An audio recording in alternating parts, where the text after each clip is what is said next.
The fire was a living thing. It roared with a voice that devoured the quiet dignity of the Charlotte suburb, its greedy orange tongue licking at the night sky. Flames burst from the upper-story windows of the two-story colonial, a macabre fireworks display of shattered glass and splintered wood. From the driver's seat of her Escalade, parked a safe distance down the street, Serena Washington watched the destruction with a stillness that felt alien amidst the chaos. The heat was a palpable presence, a warm press against the windshield, but inside she was ice. A profound, hollow cold had settled deep in her bones, a cold that had taken 20 years to form. Her eyes weren't on the fire. They were fixed on the two figures illuminated in its flickering, hellish light, standing on the manicured lawn they would never again call their own. Marcus Thorne, her husband of 15 years, was a ghost of the man she knew.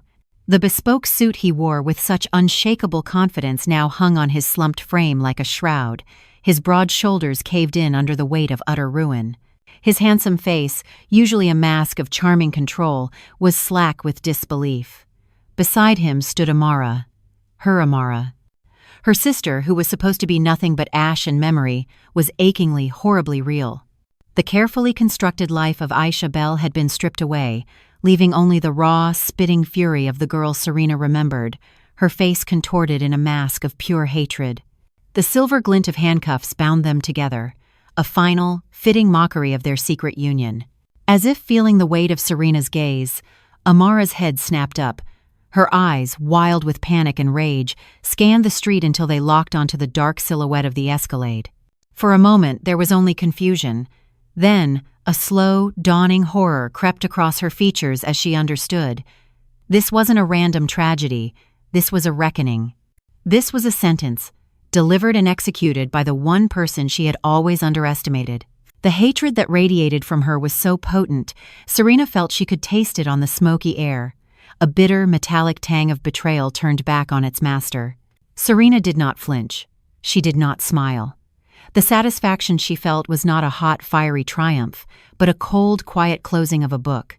It was the feeling of a debt finally being paid in full. They saw an inferno, a catastrophe. She saw a baptism. She saw the cleansing of a lie that had poisoned every good thing in her life, a lie that had shaped her into a monument of grief for a ghost who was busy living a stolen life. Slowly, she lifted her right hand from the steering wheel. Clasped between her thumb and forefinger was a single, old brass key. It was warped and blackened along one edge, its intricate scrollwork melted into a smooth, ugly scar, a relic from another fire, a lifetime ago. She didn't hold it up for them. She held it up for herself. It was the key to their childhood home, the key she had clutched in her pocket on the night Amara had died. It was the key to the lie. As she held it steady in the dancing firelight, she felt the last 20 years of suffocating grief begin to lift, replaced by the sharp, clean intake of her first breath of freedom. The approaching wail of sirens was no longer a sound of alarm, but a song of deliverance. They saw the flames, but they would never comprehend the fire that had truly forged this moment. How could they? They had only provided the spark. She was the one who had tended the embers of their deceit for months, feeding it with her pain until it was ready to erupt. It all began not with this fire, but with another. It began not with hatred, but with what she, in her breathtaking foolishness, had once called love. How could she have known that the greatest sacrifice of her life was merely the first payment for her own destruction? That love had a face. It looked like Marcus Thorne, 15 years younger, his smile as wide and promising as a Georgia sunrise, and it had a price. The first invoice arrived on a Tuesday, delivered by a frantic phone call from the emergency room. My own dream was clutched in my hand at that very moment, a thick, cream-colored envelope from Emory Law School, offering a full scholarship. I was 28, working as a top paralegal in downtown Atlanta, and my future was finally taking the shape I had always wanted. I remember the weight of that envelope, the crisp smell of the paper, the feeling that my life was about to begin. Then the phone rang, and the world tilted on its axis. A drunk driver had run a red light. Marcus's car was totaled. He was alive, but barely. The months that followed were a blur of antiseptic smells, hushed doctors' consultations, and the relentless beeping of machines that measured a life hanging in the balance. The man who had been my rock was now as fragile as glass. 2 broken legs, a shattered pelvis, a traumatic brain injury that stole his words and clouded his memory. The doctors spoke in maybes and possibilities, their optimism carefully measured, but I refused to hear anything but a promise of recovery. I deferred the scholarship just for a year, I told myself. My future could wait. Marcus could not. For 8 months, I became his world. I was his nurse, his memory, his voice. I was the one who spoon-fed him broth when he couldn't hold a utensil, who read him sports articles and passages from the Bible when the television was just a confusing jumble of noise. I was the one who helped the orderlies change his sheets, fighting back tears of humiliation for him. I learned the rhythms of his pain, the language of his groans, the flicker in his eyes that meant he was still in there, still fighting. He called me his angel. He would grasp my hand, his grip surprisingly strong, and whisper, "My Rena, my angel." I believed him. When he was finally discharged, the real work began. 2 years of grueling physical therapy appointments, of pushing him to take one more step, of holding him up when his legs buckled. But the physical cost was nothing compared to the financial one. His insurance had a cap, a cruel joke of a number that evaporated in the first month. The hospital bills piled up like snowdrifts on the kitchen table. I watched them grow, my stomach in knots, until there was only one option left. I remember the cold, sterile feeling of the financial advisor's office as I signed the papers. I liquidated my $401k, every penny I had diligently saved since I was 22. The final withdrawal, the one that paid off the last of the major surgeries, was for exactly $42,500. I watched a decade of my own security vanish with a few strokes of a pen. I did it without hesitation. I did it for us. On the day he finally walked, unassisted, from the living room to the kitchen, we both wept. He held me, his body still frail but whole, and buried his face in my neck. "I owe you my life, Serena," he'd sobbed. "Everything I am from this day forward, it's because of you." I felt a profound sense of rightness in that moment, a certainty that our bond had been forged in fire and was now unbreakable. I laid my own dreams to rest at the foot of his hospital bed, believing I was planting the seeds of a shared future. I never imagined I was just watering the ground for a lie to grow. The lie took root in the fertile soil of my sacrifice. Once Marcus was whole again, the world we had known before the accident was gone. His old career in construction management, a physically demanding job, was an impossibility. For weeks, a shadow hung over him, a fear of a future spent on the sidelines. Then, one evening, he spread a blueprint across our dining room table, his eyes shining with an intensity I hadn't seen in years. He wanted to build, not with his hands, but with his mind. He wanted to start a real estate development company, Thorn Development. It had a ring of permanence, of power. It was a dream born from wreckage, and I immediately claimed it as my own. For the next 5 years, my life was a carefully balanced equation of exhaustion. My days were spent at the law firm, my paralegal salary, the steady bedrock that kept our lives afloat. It paid the mortgage on our modest Atlanta home, kept the lights on, and put food on the table. It was reliable, respectable, and soul-crushingly predictable. But my real work began when the sun went down. After cooking dinner, cleaning up, and spending a precious hour with Marcus, I would retreat to our small home office, brew a pot of coffee as black as midnight, and begin my second job. I took on freelance work as a legal transcriptionist for a firm based in London. The time difference was a brutal blessing. Their workday began just as mine was ending. From 10 p.m. until 2 or 3 inches the morning, the only sound in our house was the rhythmic clatter of my keyboard. My world shrank to the size of a glowing computer screen and the disembodied voices in my headphones, dictating complex depositions and contracts. I learned to function on 4 hours of sleep, to hide the dark circles under my eyes with an expert application of concealer. My wrists ached constantly. My own ambitions, the ghost of that Emory scholarship, were packed away like old clothes, replaced by the singular goal of fueling Marcus's dream. He was the visionary. I was the engine. I typed his business plans, proofread his proposals until the words blurred, and used my legal knowledge to vet his early contracts. At Sunday service at Ebenezer Baptist, I was his chief advocate, talking up my brilliant husband's new venture to deacons and trustees who had money to invest. He was so caught up in the whirlwind of his vision that he rarely seemed to notice the cost. I remember one night, near dawn, I was finally finishing a particularly difficult transcript. He came into the office, electric with excitement over a potential land deal in Collier Heights. He didn't see the exhaustion etched on my face or the tremor in my hands. He only saw his blueprint, which he unrolled over my work, his words tumbling out in a torrent of zoning laws and profit margins. I remember nodding and smiling, manufacturing an enthusiasm my weary body could not feel.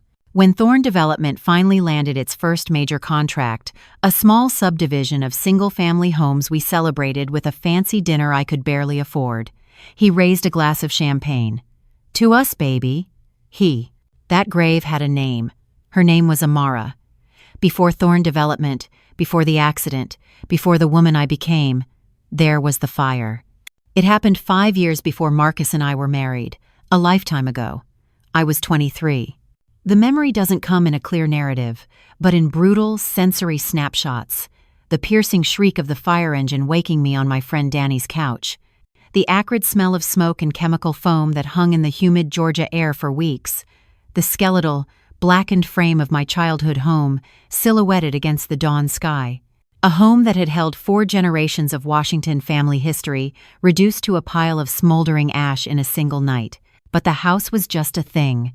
The true devastation was the hole that was ripped through my soul. Amara, my vibrant, infuriating, beautiful 19-year-old sister, had been inside. She was gone, and the guilt was a living entity that took up residence in my chest and has never left. I was supposed to be home that night.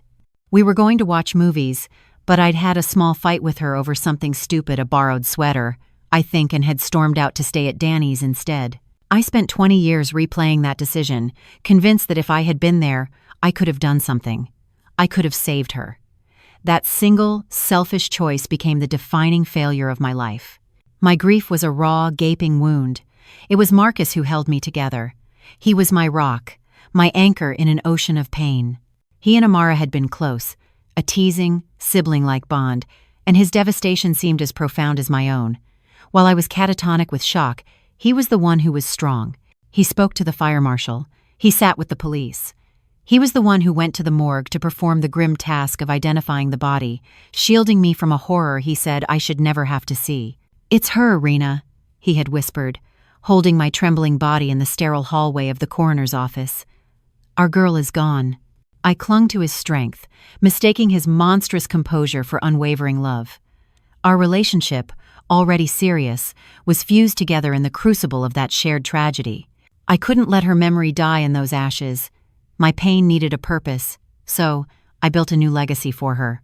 2 years after the fire, I officially launched the Amara Foundation, a nonprofit dedicated to providing financial and emotional support to burn survivors and their families. It became my life's work, my penance. I organized annual fundraising galas, spent countless hours in hospital waiting rooms holding the hands of strangers, and told Amara's story 1,000 times over until it felt like a sacred text. My public identity in Atlanta's tight-knit Black community became inseparable from my grief. I was Serena Washington, the woman who had turned an unspeakable loss into a beacon of hope. And every year, on the anniversary of her death, Marcus would stand beside me at her empty grave, his arm around my shoulder, a perfect portrait of a grieving, supportive husband.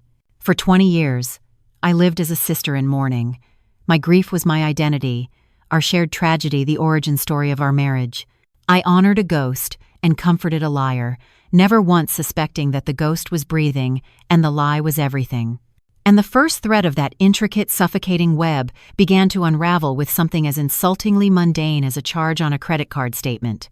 For 20 years, the lie was the air I breathed, invisible and essential to my survival.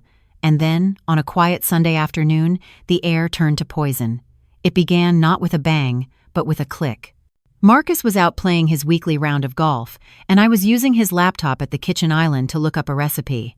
Our life was a portrait of settled, comfortable success, the satisfying quiet of a large home, the smell of lemon polish in the air, the easy rhythm of a long and stable marriage. I was scrolling through a cooking blog when a small notification banner slid into the top right corner of the screen. It was an email. The subject line read, Congratulations, Brianna Thorne. Welcome to Northwood Academy. I stared at it, my brow furrowed in mild confusion. Brianna Thorne. I mouthed the name. We didn't have a Brianna in our family. Thorne was Marcus's name, of course, but our children were Jamal and Kayla. Perhaps it was for a distant cousin? And Northwood Academy. I knew the name. It was an elite, eye-wateringly expensive private school in Charlotte. Curiosity, not yet suspicion, made me move the cursor and click.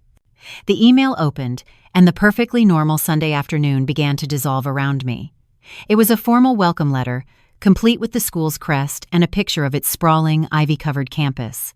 "Dear Mr. Thorne," it began, "on behalf of the admissions committee, faculty, and staff, we are absolutely delighted to welcome your daughter, Brianna Thorne, to the 5th grade class for the upcoming academic year. We were so impressed with Brianna during her interview and look forward to having another Thorne join our esteemed student body." Another Thorne? A cold knot formed in the pit of my stomach. I scrolled down and saw a link to a parent portal and a schedule for tuition payments. It was all so specific, so real. When Marcus came home a few hours later, smelling of cut grass and sunshine, I was still sitting at the kitchen island, the laptop open in front of me. The recipe was forgotten. He saw my face and his easy smile faltered. "Hey, baby. Everything all right?" I couldn't bring myself to stand up. My voice was thin, reedy. "Marcus, who is Brianna Thorne?" He glanced at the screen, and for a split second, a flicker of an instant so brief, I would later wonder if I'd imagined it. I saw a flash of pure, unadulterated panic in his eyes, but it was gone as quickly as it came, replaced by a look of mild annoyance. He chuckled, a sound that was just a little too forced. "Oh, that. It's spam, Rena. Sophisticated phishing junk. They pull your last name from public records and invent a kid to get you to click a link and steal your info. It's creepy, I know. Just delete it."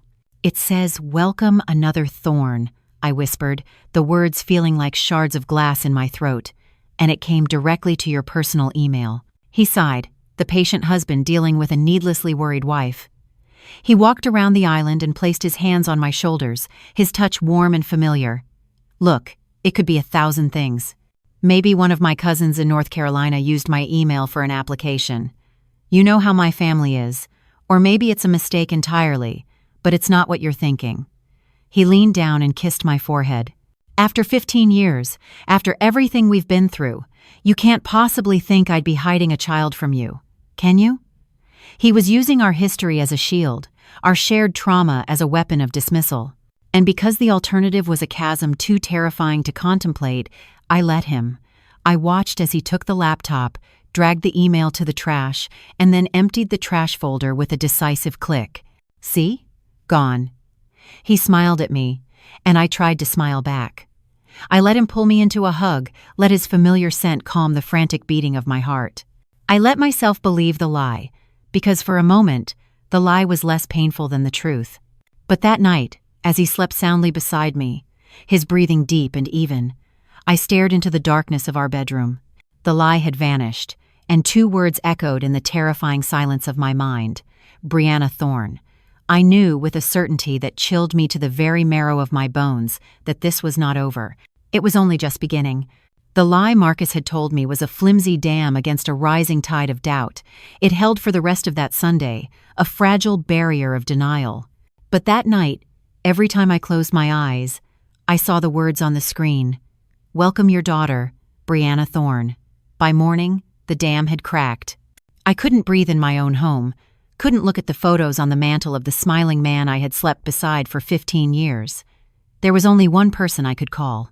I walked into my closet, closed the door, and dialed Danielle. "Danny," I whispered, my voice breaking, "I think I'm going crazy." I told her everything, the words tumbling out in a panicked rush, the email, the name, the school, Marcus's smooth, plausible denial. I half expected her to agree with him, to tell me I was being paranoid. But Danny, my friend, since we were freshman roommates, my anchor in every storm, was silent for a long moment. When she finally spoke, her voice was low and steady. "You're not crazy, Rena. Your gut is screaming at you. You need to listen to it." She paused. "He has a business Amex, right? And you know the password to his personal laptop." Don't argue, don't second guess. Just give them to me. Giving Danny the passwords felt like an act of ultimate betrayal, but not giving them to her felt like a betrayal of myself. What followed was a slow, methodical demolition of my life, conducted over encrypted texts and secure phone calls over the next 48 hours. Danny, a cybersecurity consultant with a mind like a steel trap, started with the money. Within an hour she found it, a secondary bank account with a major national bank, one he never mentioned. It was opened 17 years ago. There was a regular monthly transfer from a shell corporation tied to Thorn Development. From that account, the payments flowed out, a meticulous ledger of a hidden life. The discoveries came in waves, each one dragging me further out to sea. First, the credit card statements tied to the secret account, years and years of them. They documented a life lived in parallel. Groceries from a Harris Teeter in the Ballantine suburb of Charlotte, monthly payments to the Beret and Ballet Dance Studio, charges from a local pediatrician's office. And then, the gut punch. 4 quarterly tuition payments of $7,000 each to Northwood Academy, stretching back for the last 6 years. The email hadn't been a mistake. It had been an invitation. With each text from Danny, another piece of my marriage crumbled into dust. She found the digital signature on a lease agreement for a 4-bedroom house on a quiet, tree-lined street in Charlotte, a house leased continuously by Marcus Thorne for the past decade. My grief was a physical thing, a nausea that left me unable to eat. I was a ghost in my own home, going through the motions with my children, my smiles feeling like brittle masks that might crack at any moment. The man I had saved, the man I had built a life with, was a stranger. The final piece of evidence Danny sent was a screenshot. It was a scanned copy of a birth certificate pulled from the Mecklenburg County Public Records. Brianna Amelia Thorne. Date of birth, May 12th, 10 years ago. Father, Marcus Julian Thorne. I traced his name with a shaking finger, and then my eyes fell to the line below. Mother, Aisha Bell. Aisha Bell. The name was foreign, meaningless, yet it held the power to destroy my world. This was the fake twist, the horrible, understandable truth I had been circling. It wasn't a mistake or a misunderstanding. My husband, the man for whom I had sacrificed everything, was living a double life. He had another woman, he had another child, he had a whole other family. The story was complete. A sordid, heartbreaking cliché. But facts on a screen weren't enough. I needed to see her. I needed to look into the eyes of Aisha Bell, the woman who had co-authored the lie of my life. I packed an overnight bag in a daze, my hands shaking so badly I could barely zip it. I had no idea that the face I was driving 4 hours to meet would not be that of a stranger, but of a ghost I had buried 20 years ago. The 4-hour drive from Atlanta to Charlotte was a journey through a fog of grief and fury. I kept the radio off, the silence in the Escalade a roaring void that I filled with imagined confrontations. I rehearsed the words I would say to this Aisha Bell, my voice a venomous whisper in the confines of the car. I would be cold, dignified. I would not let her see me break. I pictured her in my mind, younger, flashier, a homewrecker with no conscience. With every mile marker that flew by on I-85, my resolve hardened. I was no longer a victim drowning in sorrow. I was a wife on a pilgrimage to the heart of a betrayal, ready for war. I found the house easily. It was on a street called Sparrow Crest Lane, a name so deceptively gentle it felt like a slap in the face. The neighborhood was a picture of upper-middle-class tranquility. Manicured lawns, stately brick colonials, and kids' bicycles left carelessly on sidewalks. His secret life wasn't in some seedy apartment complex.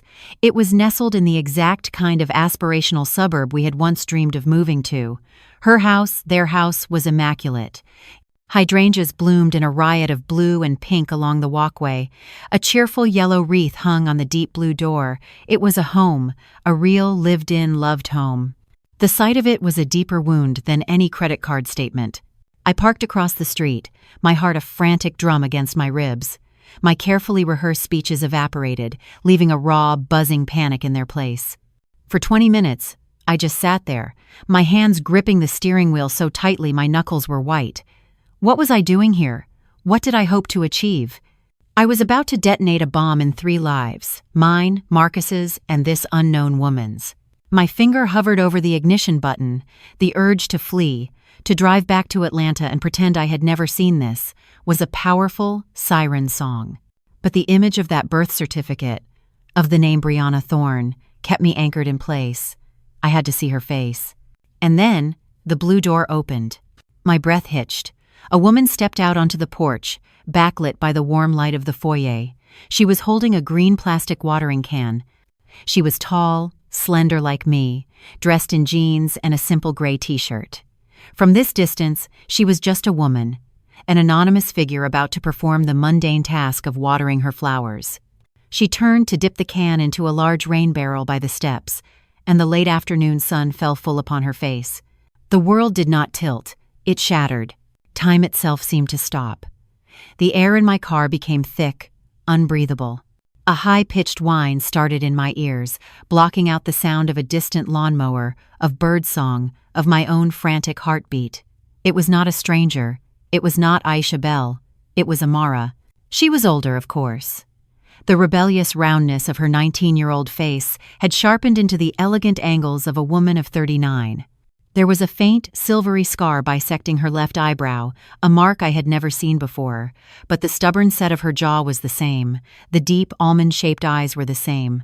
The way she tucked a stray strand of hair behind her ear was the same. It was my sister, my dead sister. My mind, in an act of self-preservation, tried to reject it. A look-alike. It's a coincidence. A cruel, impossible coincidence. But my soul knew better. Every shared memory, every inside joke, every childhood fight rushed back in a devastating tidal wave. The fire, the closed casket. Marcus, his face a mask of grief, telling me he had identified her. My foundation, the galas, the cemetery, 20 years of tears shed for a ghost who was watering petunias in North Carolina. The watering can slipped from her grasp, clattering onto the stone steps with a hollow plastic thud. Her head came up, and for a terrifying second, her eyes scanned the street, passing over my Escalade with no sign of recognition. That brief moment of anonymity was my only salvation. A primal animal instinct to flee took over. My shaking hands fumbled for the gear shift, jamming it into reverse. The question was no longer, who is Aisha Bell? But a far more terrifying one that clawed at the edges of my sanity. Dear God, what have they done?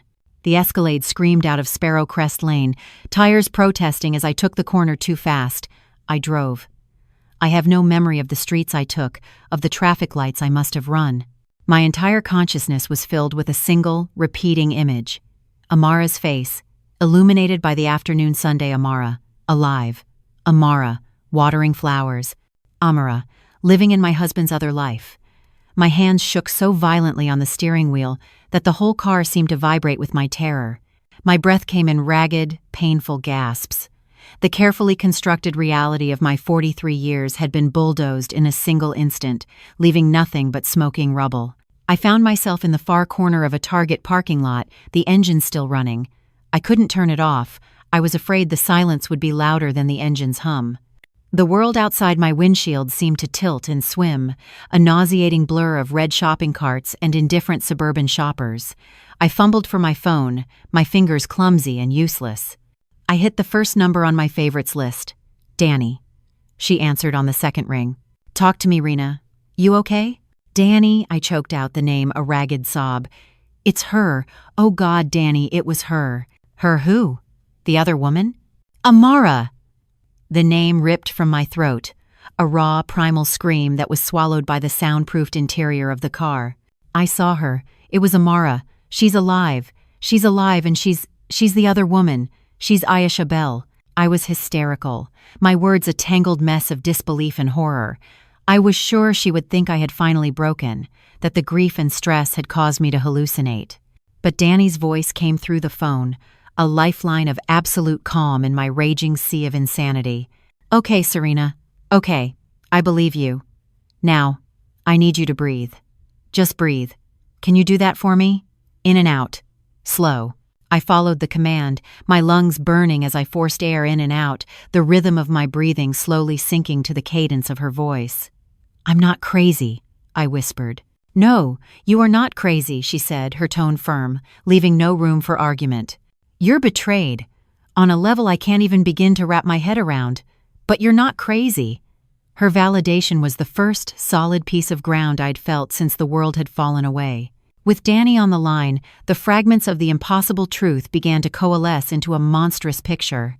"It wasn't an affair," I said, the realization dawning with chilling clarity. This is a conspiracy. A 20-year conspiracy.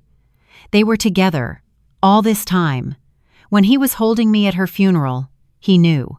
When he stood by her empty grave with me, he knew. The scale of the deceit was breathtaking. It predated my marriage, my children. My entire life with Marcus was the second act of a play whose horrific first act I had never even known about. The questions began to bubble up, hot and acidic. Why? How did they fake her death? Who was the person we buried? "Listen to me, Rena." Danny's voice cut through my spiraling thoughts, sharp and urgent. "Do not go home. Do you hear me? Do not call him.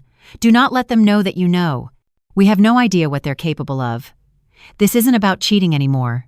This is criminal, fraud, conspiracy, God knows what else."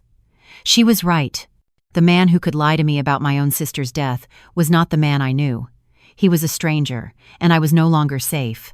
"Find a hotel for the night, Serena," she commanded. "Use my credit card, not yours. Don't use your real name at the check-in. Just get a room, lock the door, and call me back." In the suffocating quiet of an anonymous hotel room just off the highway, the hysteria finally receded, replaced by a cold, hard certainty that settled in my gut. Danny was right. This wasn't a betrayal of a marriage. It was the theft of a life, my life. Every memory, every tear I'd ever shed for Amara, every sacrifice I'd ever made for Marcus, it was all evidence in a crime scene I hadn't known I was living in. And I knew the only way forward was to go back. I had to walk back through the ashes of that fire and find the truth of the night my sister died for the first time. The hotel room was a beige, soulless box, a purgatory of bland art and stiff sheets. It was the perfect place to perform an autopsy on my own life. With the initial shock having subsided into a terrifying, crystalline clarity, I sat on the edge of the unfamiliar bed and forced myself to walk back into the smoke of 20 years ago. My memory, once a hazy landscape of sorrow, was now a crime scene. And with the knowledge I now possessed, I could see the clues that had been hiding in plain sight all along. The first clue was the identification. The memory rose from the depths, sharp and ugly. I was in the sterile green hallway of the morgue, numb and shivering, while Marcus was inside with the coroner. The coroner had tried to persuade us to use dental records, his voice gentle but firm. The victim suffered extensive thermal injuries, he had said, a clinical, horrific euphemism. But Marcus had been adamant, cutting the man off. "I don't need a chart to recognize her. I know her." I remembered clinging to his arm, so grateful for his strength, for him shielding me from that final horror. He came out minutes later, his face a mask of anguish, and said, "It's her, Rena. I saw the silver ring Grandma gave her, the one she always wore." But sitting there in that hotel room, the lie was suddenly so obvious it screamed. Amara hadn't worn that ring since she was 15. She'd hated it, said it was old-fashioned, and turned her finger green. She had thrown it in the back of her jewelry box and forgotten it. I was the one who knew that, not Marcus. He hadn't been identifying my sister. He had been identifying a prop. He had been feeding the authorities the answer he needed them to find. Another memory surfaced. A few months after the fire, I was still a zombie, barely functioning. Marcus was the one who handled the logistics of our shattered lives. He was the one who pushed, gently but persistently, to sell the lot where our house had stood. "We can't rebuild there, baby," he had reasoned, his voice dripping with compassion. "The memories are too painful. We need to sell it, move forward, and put this behind us." I had agreed, thinking he was protecting my fragile heart. Now I saw it for what it was. He was scrubbing the crime scene clean, erasing the last physical traces of their deception before anyone, neighbors, investigators, or a grieving sister, could ask any more questions. Years later, when the Amara Foundation was well established, I'd wanted to get a copy of the official fire marshal's report. I thought it would be a valuable document for our archives. Marcus had talked me out of it with practiced ease. "Why would you want to put yourself through that trauma all over again? Let the past be the past, Serena. Don't let the darkness overwhelm the good we're doing." It was his favorite trick, using my well-being and the legacy of my dead sister as a shield to hide his treachery. Every act of his apparent compassion had been an act of control. The deception was absolute. He had used my grief, the most sacred and profound emotion of my adult life, as the very foundation of our marriage. He had stood beside me at that empty grave year after year, his arm around my shoulders, and performed his role as the grieving husband. His comfort was a lie. His tears were a lie. The entire emotional architecture of our shared life was a fraud, built upon a tombstone that bore my sister's name but held a stranger's bones. This wasn't a lie he had told me once. It was a vow he had renewed every single day for 2 decades. But every lie, no matter how perfectly constructed, has a flaw. And the biggest one was sleeping in a cemetery plot in Atlanta. I picked up my phone and dialed Danny. Her voice was the only true thing left in my world. "I need you to find a ghost," I said. "Find a ghost," I'd said to Danny, and she took the request with the deadly seriousness of a surgeon accepting a scalpel. While I paced the suffocating confines of the hotel room, a prisoner of a truth I still couldn't fully comprehend, Danny went to work. She was a digital necromancer, summoning the ghosts of 20-year-old data from their electronic graves. The truth didn't come in a single cinematic revelation, but in a series of text messages and hushed phone calls over the next 24 hours, each one a fresh shovel of dirt on the life I thought I'd lived. The first call came near midnight. "Okay, I'm in." Danny's voice was tight with focus. The county clerk's office still had the coroner's case file archived. It's a miracle it wasn't purged. The coroner back then, a Dr. Albright, he pushed for a dental record comparison. But the case was closed as identity confirmed by family member before he could get a court order to exhume Amara's old pediatric records. Marcus's confident ID shut it all down. She paused, and I could hear the furious clicking of her keyboard. "I found Amara's old dentist. He retired, but his practice was bought out. Their records are digitized. I'm looking at her file right now, and I'm looking at the chart for the Jane Doe from your fire. Rena, it's not a match, not even close. Whoever that person in the fire was, it wasn't Amara." The scientific certainty of it was a cold comfort. I knew it was true, but this was proof. My sister was alive. A stranger was in her grave. A new, sickening question began to form. Who? The answer arrived via text message the next morning. It was a screenshot of a missing persons report filed 2 weeks before the fire. Name, Sarah Jenkins. Age, 19. Last seen in downtown Atlanta, less than a mile from my parents' old house. The photo was a grainy black and white DMV picture of a girl with wide, haunted eyes and a hopeful smile. She had the same general height and build as Amara. She was a runaway, a girl on the margins, someone no one would miss for weeks. She was the perfect ghost. They hadn't just found a body, they had chosen one. That afternoon, Danny called again. Her voice was different, colder. "I got the fire marshal's report, the one Marcus told you not to look at." She read from it in a flat monotone. "The official cause is listed as undetermined, but I'm sending you a picture of the investigator's handwritten notes from the appendix. Look at what he circled." My phone buzzed. It was a photo of a yellowed piece of paper. In a section marked Anomalies, the investigator had written, "Point of origin in master closet shows evidence of accelerated combustion, inconsistent with standard electrical fire progression. Pattern suggests the presence of a liquid accelerant." "It was arson, Serena," Danny said softly.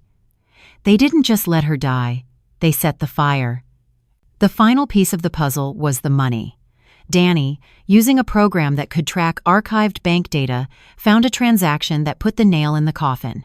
1 week before the fire, Marcus, who was then a 25-year-old junior project manager making a modest salary, withdrew $10,000 in cash from his savings account.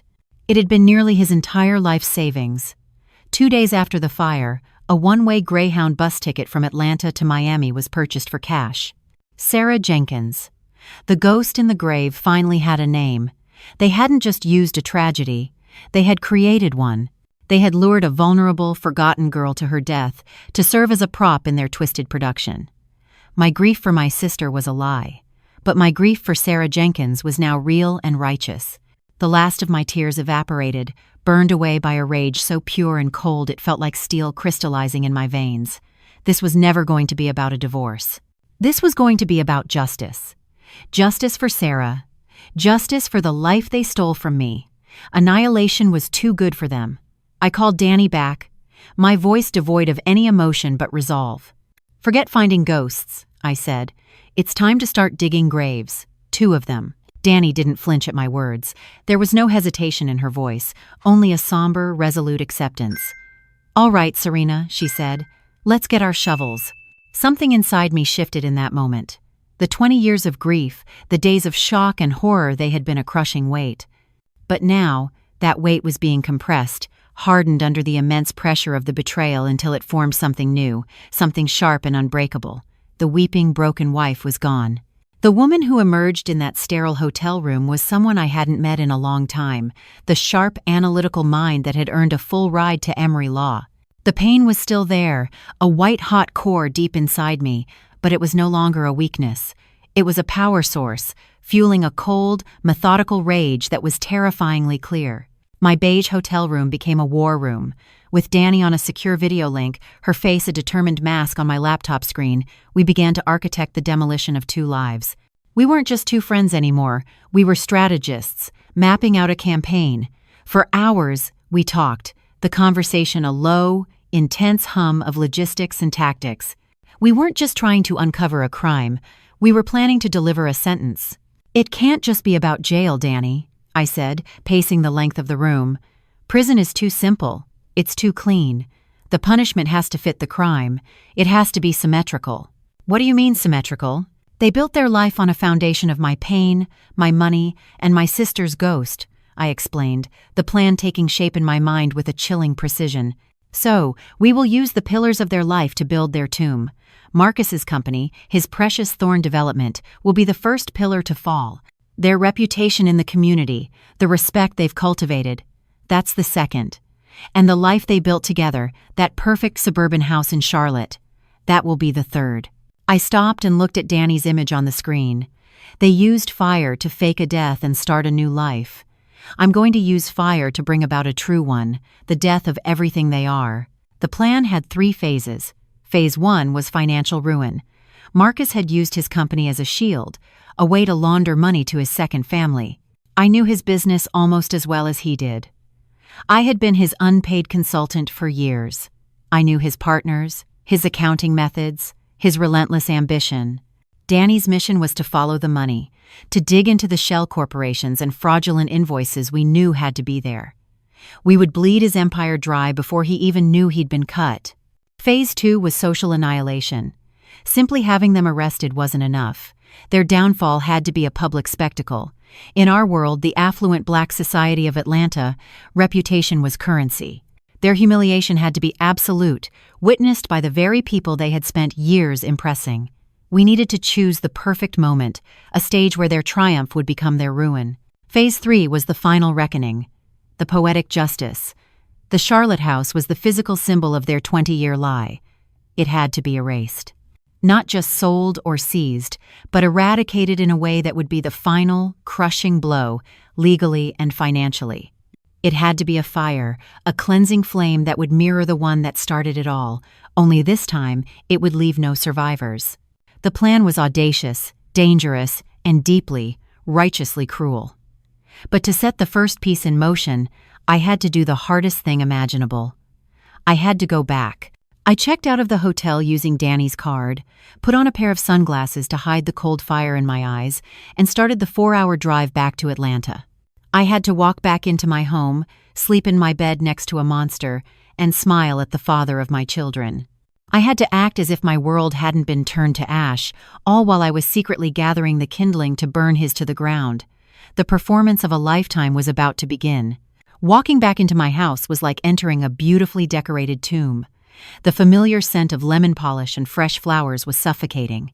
Every family photo on the wall felt like a carefully crafted lie. Marcus greeted me at the door, his face a perfect mask of loving concern. "Serena, baby, you had me worried sick. You just disappeared." The performance began. I manufactured a story about needing space, a sudden, impulsive drive to Savannah, to clear my head, to walk by the water and think.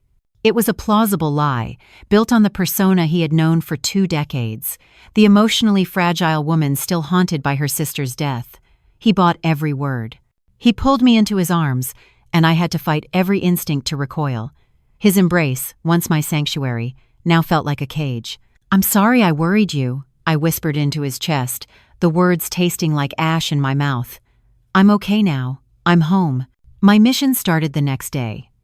Under the guise of organizing our financial records for tax season, I began my search in the attic. It was a graveyard of our shared history boxes of the kids' old drawings, outdated electronics, holiday decorations. The air was thick with the dust of forgotten years. I was looking for old bank statements, partnership agreements for Thorn Development, anything that could serve as a thread for Danny to pull. As I moved a heavy box labeled Taxes 1999 to 2005, my hand brushed against the cold, rough surface of something metal. I knew what it was instantly. A small, black, fireproof strongbox, its surface warped and bubbled from intense heat. It was Amara's. She had called it her treasure box, and it was one of the few things I had found partially intact in the wreckage of our home. In a fit of sentimentality, I had kept it, tucking it away, and forgetting about it for 20 years. Now, it felt less like a memory and more like a premonition. The lock had been melted shut. I carried it downstairs to the garage, took a crowbar, and pried the lid open with a groan of tortured metal. The contents smelled of old smoke and faded perfume. Most of it was meaningless teenage paraphernalia. But at the very bottom, beneath a stack of faded photographs, was a simple, spiral-bound notebook. Her diary. My heart hammered against my ribs. I sat on the cold concrete floor of the garage and began to read. The early pages were what I expected. Girlish handwriting, complaints about school, notes about boys. But as the entries drew closer to the year of the fire, the tone began to curdle. A deep, venomous jealousy of me bled through the ink. Serena got the scholarship. Of course she did. Saint Serena, perfect and smart. Mom and Dad never look at me when she's in the room. I'm just a shadow. Then, Marcus began to appear in the entries. Not as my boyfriend, but as a prize to be won. He looks at me when Serena isn't paying attention. He says I have a wild streak she doesn't. He likes it. My blood ran cold. Then I turned to the final entry, dated the day of the fire. The handwriting was sharp, excited, manic. It's all set. Marcus is scared, but he'll do it. He thinks he's rescuing me, the poor, misunderstood girl. Men are so easy. This is my great escape. I get the cash, a new name, and a new life away from this suffocating town and my perfect fucking sister. One day, I'll have a life just like hers, but it will be mine. She can have her grief. Let her build a whole new identity around being the sister who survived. The final sentence was a dagger that pierced the last vestiges of my old life. Serena has no idea she's just a placeholder. Everything she has will be mine one day, starting with her man. I closed the diary, the brittle pages feeling like the skin of a snake. It wasn't his plan, it was hers. Marcus wasn't the predator, he was the willing, pathetic accomplice. The true architect of my 2-decade-long nightmare wasn't my husband. It was the sister I had loved, mourned, and honored. Amara hadn't just wanted to escape, she had wanted to become me. The diary was no longer just evidence. It was a prophecy, and I would make damn sure she saw it fulfilled to its bitter, bitter end. With Amara's diary locked away like a holy relic of righteous fury, the first phase of the plan began. The key to destroying Marcus was his own ambition. He was a shark, always moving, always hunting the next big deal. I knew I couldn't just find his crimes. I had to lead him into a trap of his own making. I had to build a cage and bait it with something he couldn't resist.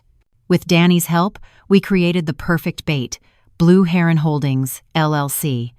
Danny worked her magic, fabricating a digital ghost. Within 2 days, Blue Heron had a sleek corporate website, a registered business address at a UPS store, and a series of forged documents that looked impeccable: preliminary zoning approvals, environmental impact studies, and a letter of intent for a prime parcel of undeveloped land near the Atlanta Beltline. It was the kind of off-market deal Marcus salivated over, one that promised a monstrous return if a developer could move fast with untraceable cash. I chose my moment carefully, waiting for a night when he was celebrating a minor victory at work, his ego puffed up and his guard down. I approached him not as a co-conspirator, but as the ever-supportive wife. "Marcus, honey, I had lunch with my old boss from the law firm today," I said, my voice light and casual as I handed him a glass of wine. "He mentioned something, and it made me think of you." I laid the forged prospectus on his desk. "He said a major client of his is quietly selling this parcel. They need to liquidate fast, and they're looking for a discreet cash partner to avoid capital gains taxes." I watched his eyes scan the documents, the familiar predatory gleam appearing. Greed was a more powerful drug to him than love or loyalty. "This is incredible, Rena," he breathed, already calculating his profits. "How discreet are we talking?" "Completely off the books," I said, delivering the hook. "It would have to be a wire transfer to a holding company. No direct link to Thorn Development." He looked at me, a proud, patronizing smile on his face. He thought I was finally learning his business, finally contributing. He had no idea I was handing him the blueprints to his own prison. With the financial trap set and waiting to be sprung, it was time for the emotional one. This was the more dangerous game. A few days later, I waited until the kids were at a sleepover. I placed my phone, audio recording app active, behind a stack of coffee table books.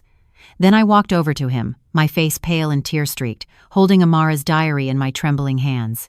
"I was in the attic," I whispered, my voice a perfect imitation of a shattered woman. "I was looking for old photo albums, and I found this. Marcus, what is this? Please, God, just tell me it's a sick joke. Some horrible story she made up." He saw the diary, and his face went ashen. He was cornered, but his instinct was not to confess, but to control. I didn't scream. I didn't accuse. I collapsed onto the sofa and sobbed, playing the victim he had created. "She wrote that you helped her, Marcus.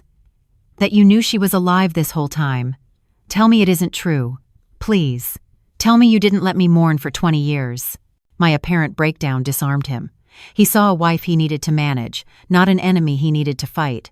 He knelt in front of me, taking my hands in his. "Shh, baby, calm down. It's not what you think," he began, his voice a low, soothing lie. "You have to understand, Serena. She was in a bad way. Talking crazy, threatening to run away, or worse. I was scared for her. I was scared for you. Faking her death was the only way to get her out, to give her a clean start without destroying our family. I did it to protect you." He was confessing. He was admitting to the conspiracy, to the money, to the entire 20-year lie, all while framing himself as a tragic, noble hero.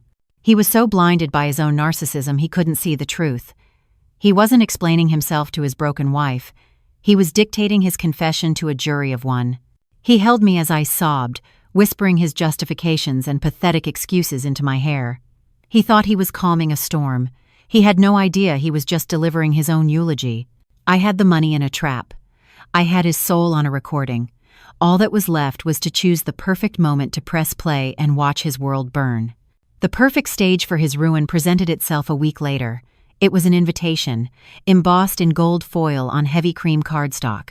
The Atlanta Black Chamber of Commerce was hosting its annual Heritage Gala, and this year's main honoree, receiving the prestigious Community Pillar Award, was none other than Marcus Thorn. It was the crowning achievement of his career, a public validation of the empire he had built on my sacrifices and a young girl's bones. It was perfect. For the next month, I played the role of the proud, supportive wife with an Oscar-worthy devotion. I helped him write his acceptance speech. I consulted on the seating charts, ensuring every major investor, every city council member, every influential pastor and deacon from our church would have a front-row seat to the spectacle. While I was on the phone with caterers discussing canapés, Danny was on a burner phone, methodically laying the groundwork for the ambush. She compiled 2 separate anonymous dossiers.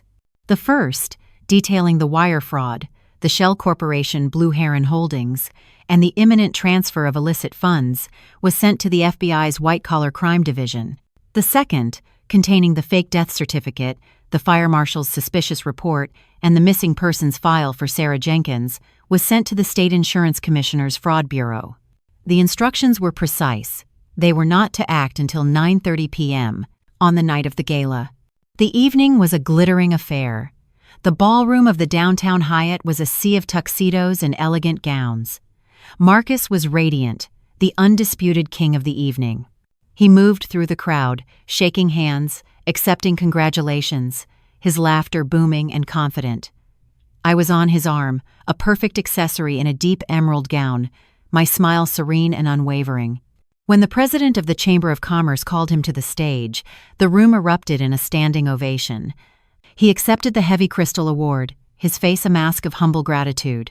He gave his speech, the one I had helped him perfect. He thanked his partners, his mentors, and the city of Atlanta. And then he turned to me. "But none of this," he said, his voice thick with emotion as he raised his award, "would be possible without the love and unwavering support of my rock, my inspiration, my beautiful wife, Serena." The spotlight found me.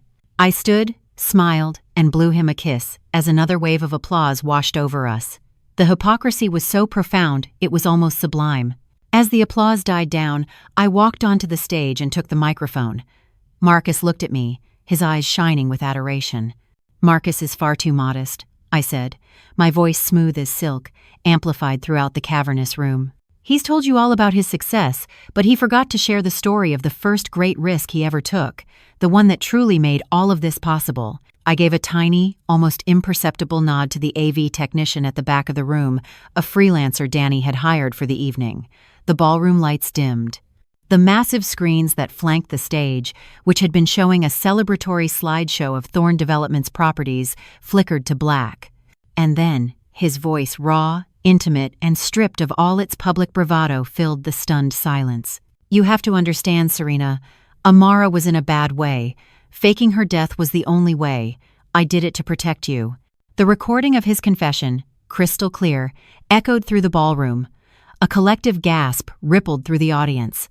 I watched as hundreds of faces turned from me to Marcus. I watched his confident smile curdle into confusion, then warp into a mask of pure, uncomprehending terror. The audio continued, detailing the plan, the lies, the 20 years of deceit. At that exact moment, as his recorded voice admitted to the secret life in Charlotte, the main doors of the ballroom burst open. They weren't hotel staff. They were FBI agents, their credentials held high, moving with a calm, predatory purpose. From a side entrance, 2 more figures appeared, investigators from the State Insurance Bureau. The crowd parted for them as if they were lepers. They all converged on the stage, their target singular. The sound of his own lies was his eulogy, delivered in front of everyone he had ever wanted to impress. He stared at me, his eyes wide with the frantic, pleading horror of a man watching himself being buried alive. As the lead FBI agent reached the stage, his badge glinting in the lone spotlight, I didn't feel joy. I felt the cold, clean finality of a perfectly executed sentence. His social death was complete. Now, all that was left was to watch the fire. The aftermath was not a storm, but a quiet, systematic demolition. Marcus was led off the stage in handcuffs, his Community Pillar Award left forgotten on the lectern. He didn't shout or struggle. He was a man hollowed out, the entire architecture of his life collapsing inward in the space of 3 minutes of audio. He walked past his investors, his pastor, and his family friends, his face a blank mask of ruin. His social death was absolute. The next day, Thorn Development's assets were frozen by the federal government. The empire he built on my back ceased to exist. His children, Jamal and Kayla, when I finally told them a carefully worded version of the truth, looked at me with the heartbroken eyes of children whose father had not just left, but had never truly been there at all. He lost his company, his reputation, his freedom, and his family, all in one fell swoop. In Charlotte, a second team of investigators, acting on the same warrant, had arrested Amara. They found her in the middle of a parent-teacher conference at Northwood Academy, the very symbol of her stolen life. Her carefully constructed identity as Aisha Bell evaporated under the harsh fluorescent lights of the school office. Her daughter, Brianna, was temporarily placed in protective services, a victim of a war she never knew was being fought. Amara lost her home, her child, her name, and the false life she had committed an atrocity to obtain. Their downfall was a monument to their own hubris. The intricate network of shell corporations Marcus had created to hide his money became a perfect, undeniable roadmap of his wire fraud for the FBI. His greed made him leap blindly into the Blue Heron trap, transferring the last of his liquid assets into an account controlled by Danny. It was all so beautifully, poetically, self-destructive. During his confession to me, Marcus claimed he did everything to protect me and save Amara from herself. Do you believe there was even a shred of truth in his words, a remnant of a man trying to justify an impossible situation, or was it purely the self-serving lie of a narcissist from beginning to end? Let me know your verdict in the comments. The final act of my revenge took place on a quiet suburban street, illuminated by fire. While Marcus had been consumed with the Blue Heron deal, I had played my final card. I'd convinced him that, for asset protection, he should sign the Charlotte house over to Aisha Bell completely. To sweeten the deal for Amara, I'd suggested they take out a massive new insurance policy on the property. Just in case, I'd said to him over the phone, my voice dripping with false concern. To make sure she and Brianna are always secure, his greed and his God complex made him agree instantly. The night they were arrested, after Amara had been taken from the house, Danny made one last call to a contact, an electrician who owed her a significant favor. He remotely triggered the faulty circuit breaker he had installed a week prior. A surge of electricity, a spark in a wall full of old insulation, and the symbol of their lie began to burn. Now, I was here, sitting in my Escalade, watching the flames devour the last chapter of their story. The police had brought both Marcus and Amara to the scene, a standard procedure in a suspected arson case. They stood on the lawn in handcuffs, their faces illuminated by the inferno. And then Amara saw me, her eyes locked on mine across the street. The initial look of pure hatred I'd seen earlier was gone, replaced by something far more devastating, the slow, crushing, soul-destroying horror of complete understanding. In that moment, she saw it all, the perfectly baited land deal, the convenient transfer of property, the oversized insurance policy, the accidental fire. She saw that the sister she had dismissed as a sentimental fool, the placeholder, the afterthought, had meticulously constructed a cage of her own design and lured them both inside. She realized I had taken her signature weapon fire and turned it back on her, not to create a new life, but to utterly annihilate the one she had stolen. Her mouth fell open in a silent scream as the crushing realization hit her. The ghost she'd created had become the monster that would haunt her for the rest of her days. 6 months have passed since the night of the 2 fires. The legal proceedings, a circus of media coverage and shocking revelations, are finally over. Marcus and Amara were both sentenced to decades in prison for a litany of crimes, from insurance fraud to involuntary manslaughter in the death of Sarah Jenkins. Their faces, once symbols of Atlanta's elite, are now just another pair of grim, orange jumpsuited mugshots. The noise has faded. The world has moved on. I stand on the back porch of my home, now cleansed of his presence, and watch my children. Jamal and Kayla are tossing a football on the lawn, their laughter a sound I thought had been lost to me forever.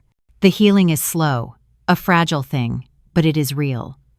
The house is quieter, but it is no longer silent. It is filled with a hard-won peace. The greatest change, however, is the foundation. It is no longer just the Amara Foundation. Last month, after a long and difficult process, I officially changed the name. It is now the Jenkins Washington Foundation for the Forgotten. One name for the victim they created, Sarah Jenkins, and one for the sister I once had. It felt wrong to erase Amara's name entirely. The lie was part of the story, and the truth, I've learned, is a heavy, complicated thing that must be carried in its entirety.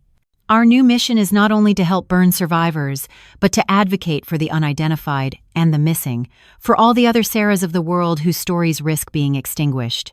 My revenge was total, my victory absolute. But there is no simple joy in the ashes of a life you once loved. I am free from the lie, but I am not free from the story. For 20 years, I carried the simple, heavy burden of grief. Now I carry the far more complex weight of the truth. My life is no longer defined by a fake tragedy, but by my survival of a real and monstrous one. I am not the woman I was before, nor am I the grieving widow I was for so long. I am someone new, forged in a fire of my own making, finally building a legacy, not on a perfect memory, but on a brutal, beautiful, and unflinching truth.